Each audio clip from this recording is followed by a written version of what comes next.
Hello and welcome to the Swedes in the Huddle podcast, episode 2. We have a very special guest with us today, Ida Handel. Ida is from Karlstad originally. What makes it kind of special is where I work at English School and in Karlstad, Ida was actually a ninth grader when I first started working there. So we won't talk about how many detentions you had or should have had, maybe, but we'll go in with your football career. I want to say this before we introduce you, Ida.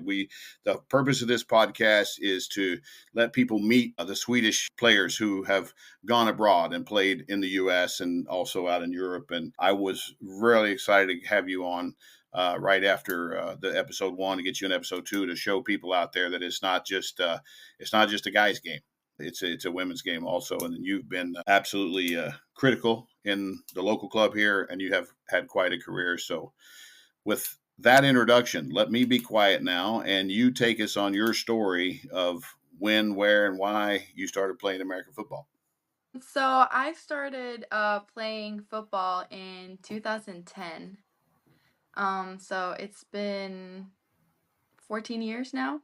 Yeah. And it's actually funny because you mentioned IES, the school that I went to and that you worked on.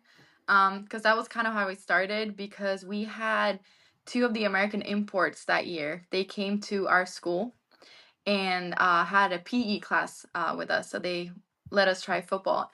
And I think I remember the quarterback there was Rob Curley, I think, in 2010 here in Yeah, Karlstad. I think so.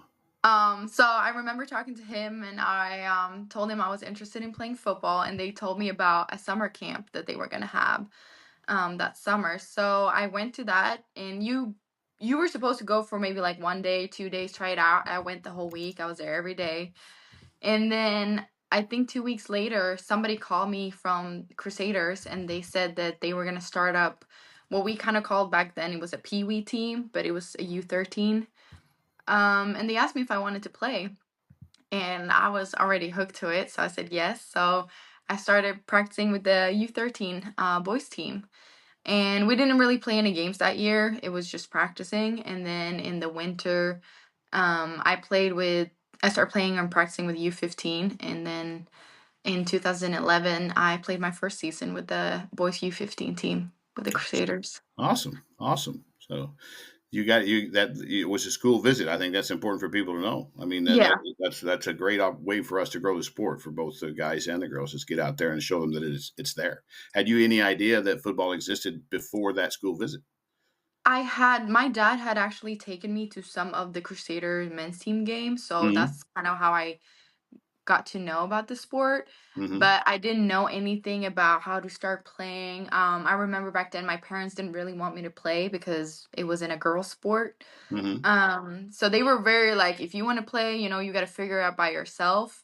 So it took a while before I actually started. I don't think if I hadn't had this chance to try it in school, I would probably not have known about the camp and then, started. So it's definitely Yeah. important, that we're out in schools and showing kids that there are different sports to play. Yeah.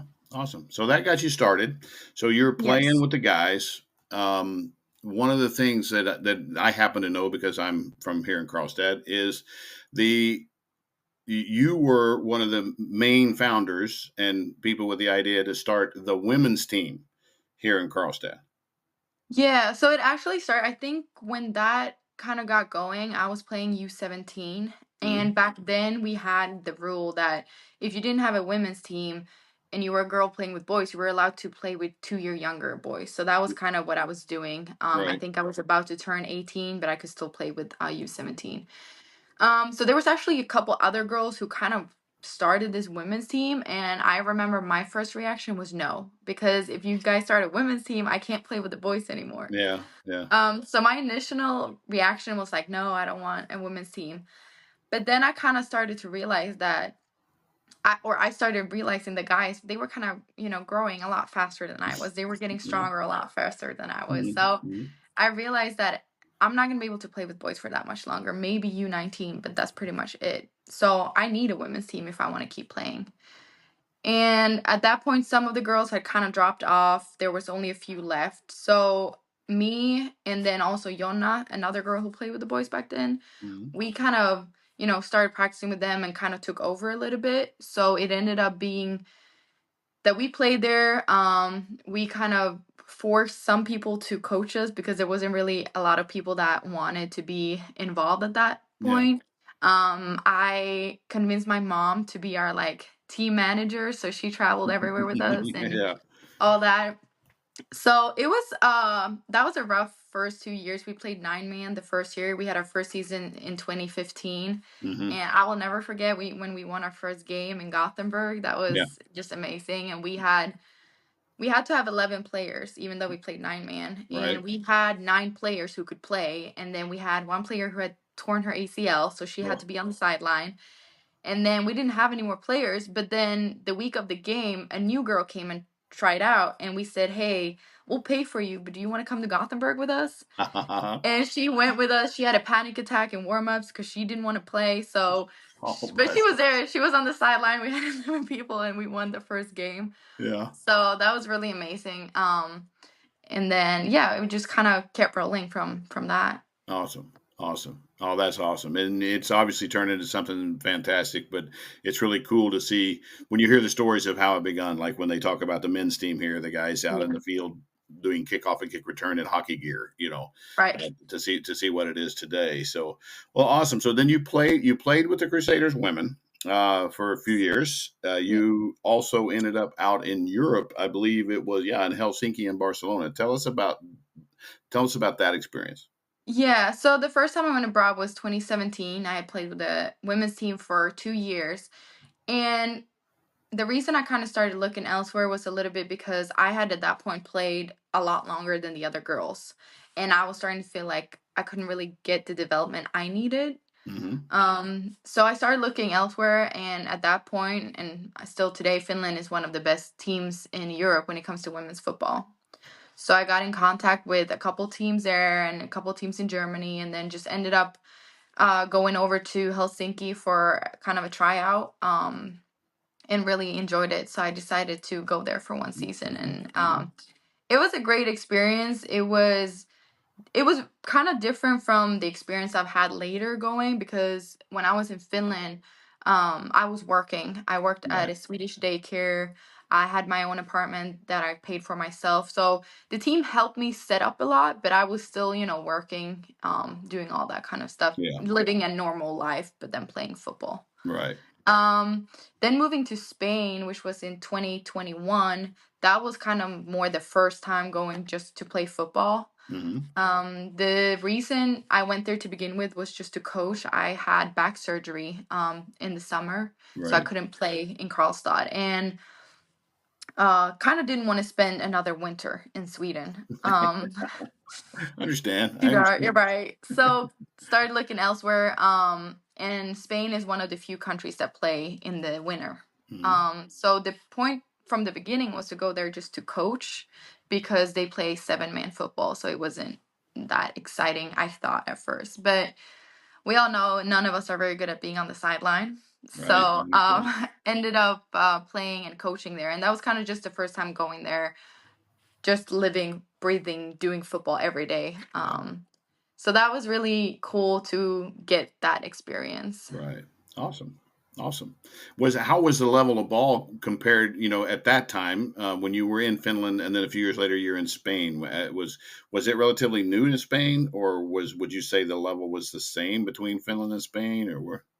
I would say the level in Finland was still better. Yeah.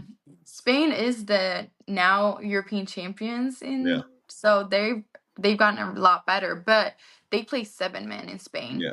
Yeah. So it's not really comparable, but I would say the level is lower, but the level of athletes that are there are amazing. There are Yeah. some amazing football players there. So Mhm. and as they showed now winning the European Championship. So you still played against really good players. It was just very different playing 7 man Yeah. football. Yeah.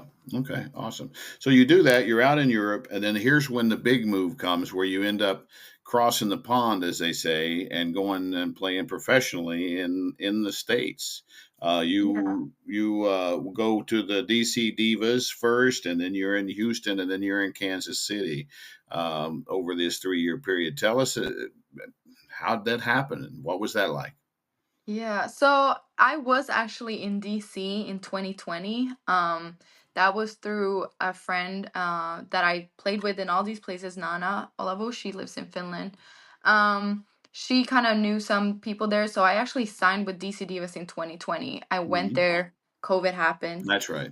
Right. So I went back. So I had been in contact with them for about 2 years since then, trying to figure out, if I could come back, and ended up when I was in Spain, signing with them. So I went straight. I think we played the championship game in Spain on a Sunday, and then on Tuesday flew out to DC and played the game that weekend. So Holy mackerel. it was pretty intense that Yeah. that year.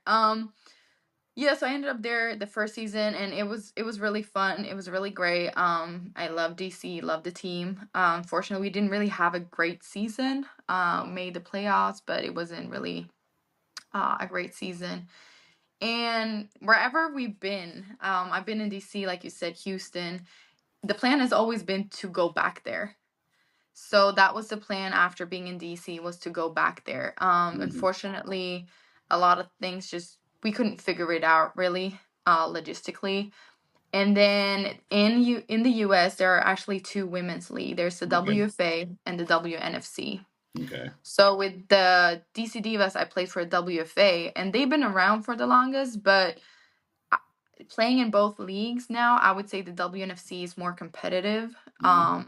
the level, and as a league, they've made bigger moves as well, Okay. just in, getting sponsorships for the leagues and Yeah. everything. So I was a bit more curious about going there, and I had some teammates that I played with in DC that ended up signing with Houston, and they kind of reached out and said, "Hey, would you All be right. interested Yeah. in coming to Houston?" Mhm. So we had some meetings there, and then it just really seemed like a better fit, Mhm. um, Awesome. for me. So I ended up going there, Mhm. and then again, that plan was to go back there. It didn't work out again. So then this year, I ended up signing with the Kansas City Glory. Yeah. Yeah, Kansas City's a nice place. I It spent is. several years about an hour east, or excuse me, west of Kansas City, but Yeah. it's in Topeka. But yeah, Kansas City's a wonderful city, and obviously a football town. You can say, True. That was really cool. I actually got to KC the week before the Super Bowl. So we was there for the Super Bowl. So that oh, was awesome. that was cool. Yeah, yeah. What do you do? I mean, when you're playing as a professional, there, are you able to concentrate full time on playing and football, or is it that you need to do something else also? How does that work? Um, well, I mean, if you have the founds and everything, you could focus fully on football. I would say it would get a little bit boring because at the end of the day, the players that are from there, like the local players, they still have jobs and Right. everything, kind of like it is here. Yeah. So you get kind of lonely because they have jobs, and then you still only practice in the evenings and Yeah. weekends. So for since 2021, I've actually been in school this whole time. I studied online from school in Sweden, so I just graduated now in Yeah. June. So I spent all this time when I've been away in school, so I've been doing that at the same So time. you're playing professional women's football as a college student. So you kind of got Right. the best Yeah. of both worlds. That's Right. that's really Exactly. that worked out pretty good. Right. Awesome. Well, that's fantastic. What about? Do you have any future plans for the next year? Is it back to Kansas City? Do you know what do you think? Yeah, so I only had a 1 year contract every year, so right Right. now I don't have a contract. Mhm. I do want to go back and play in the States one more year at least. So the plan is to do that. Where that will be, I don't know yet. Yeah. We're still negotiating and stuff, so we'll see where it ends up being. But the plan right now is to go back for another season. Yeah, awesome, awesome. Well, let's kind of wind up with this though, because this I think is the most important thing. Is when I have these you athletes on this podcast, is what advice would you give a young girl that starts playing football, that gets this desire to go outside and take her career as far as she can, meaning hopefully get to the States or even outside in Europe? what would you go, having your experience, what would you go back and tell them? What advice would you give? Yeah, I would say the like first thing is just to keep pushing. There was a lot of times where I didn't think this was going to be possible. When I started playing, I was definitely not great. I really had to put in so much work to get here, and it is going to be hard a lot of times, and you're going to feel like there's no point. But I would just say keep pushing because there will be opportunities. And then I think the second thing is to also reach out to players who now have done this. When I started, I never thought this was possible because I didn't see it. There was no Swedish women playing abroad. Right. Yeah. Now there is, where there's a lot of or not a lot, but there's a couple now of us that has been Hmm. overseas, and even more who's been in Europe. So I would definitely say like reach out, ask how they did it, because even you might not do it the same way, but at least you'll get somewhat of an idea what it's going to take.